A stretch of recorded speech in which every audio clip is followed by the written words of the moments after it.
오늘은 간질성 방광염 치료 방법으로 이하루릴이라는 약물을 방광에 주입하는 경우들이 있습니다. 아무래도 다른 이제 방광염 치료들은 대부분 이제 먹는 약이나 주사 같은 걸로 이제 해결이 되는데, 방광에다가 약물을 넣는 이하루릴이라는 약물은 굉장히 생소한 경우가 많기 때문에 약물에 대해서 좀 설명을 드리도록 하겠습니다.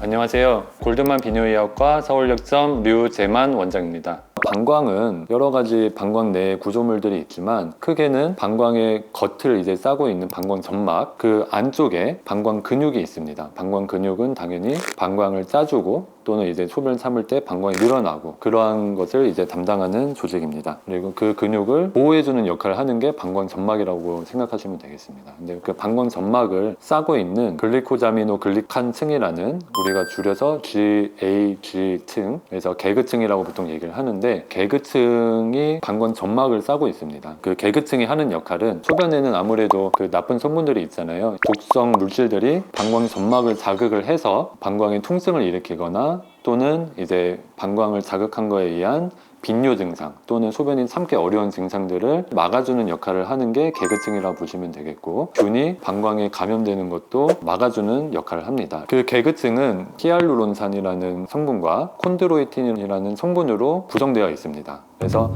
이하루릴 약 자체가 그 성분입니다. 그러니까 개그층이 손상이 된 경우에 그 개그층을 다시 되살려주는 역할을 하는 약물이라고 보시면 되겠습니다. 그래서 방광 자극 증상을 호전시키게 되고, 또 코팅막을 이렇게 되살림으로써 균이 자꾸 감염되는 것도 좀 예방해주는 효과가 있습니다. 그래서 간질성 방광염에 주로 쓰게 되고, 또는 이제 일반적인 세균성 방광염이 너무 자주 걸리는 경우, 또는 이제 그 항암 치료로서 뭐 항암제나 또는 이제 방사선 치료, 특히나 이제 산부인과적으로 이제 암 치료를 하시는 분들이 그 바로 옆에 이제 방광이 있으니까 방광의 그러한 개그층을 손상시키는 경우가 꽤 있습니다. 그래서 그러한 경우에도 이하루릴이라는 약을 써볼 수가 있습니다. 그래서 이하루릴이라는 약물이 얼마나 도움이 되는지 객관적인 숫자로 말씀드리기 위해서, 제가 2016년도에 논문들이 여러 개가 있는데 한 10개 논문을 종합을 해서 나온 데이터에 대해서 말씀을 드리도록 하겠습니다. 그 연구에 따르면 이하루릴 약물 주입을 하고 대략 한 6개월 정도의 시간이 지났을 때 방광 통증, 가장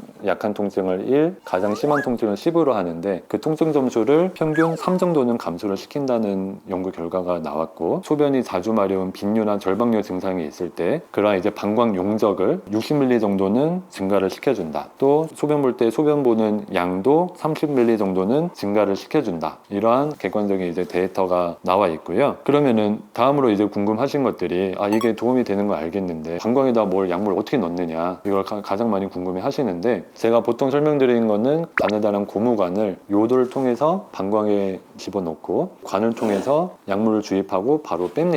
그래서 그 과정은 30초도 채 걸리지 않고, 그리고 그 관이 뭐 내시경이나 이런 것처럼 두꺼운 관이 들어가는 게 아니기 때문에 하는 과정에 불편감은 거의 없다시피 하다고 보시면 됩니다. 그리고 그 방광 내에 약물을 넣으면 그게 이제 방광에 흡수가 돼야 되잖아요. 근데 그런 데는 좀 시간이 걸리기 때문에 최소 30분 이상 소변을 참고 그 이후에 이제 소변을 보시는 걸 권장을 드리고, 그냥 바로 집으로 가시면 되는 거고, 입원이나 다른 이제 추가적인 처치가 필요한 건 아닙니다. 그러면 이거를 얼마 간격으로 얼마나 오랫동안 해야 되느냐, 의사들의 경험에 따라서도 많이 다를 수 있는 부분인데, 뭐 2주에 한 번씩 하기도 하고 아니면 한 달에 한 번씩 하기도 하는데, 그거는 그때그때 이제 증상이나 아니면은 그 시술에 대한 그 환자분들의 수능도, 이런 것들을 종합적으로 결정을 해서 그 정해지게 됩니다. 이러한 이제 약물 주입을 했을 때 부작용은 없느냐, 이런 것들도 많이 걱정을 하시는데, 서두에 말씀드린 것처럼 이 약물 자체는 우리 몸에 원래 존재하는 성분을 주입하는 거고, 그 약물에 의한 부작용 자체는 거의 경미하다고 생각하시면 되고요. 크게 약물 주입하는 거에 있어서 걱정을 안 하셔도 되겠습니다.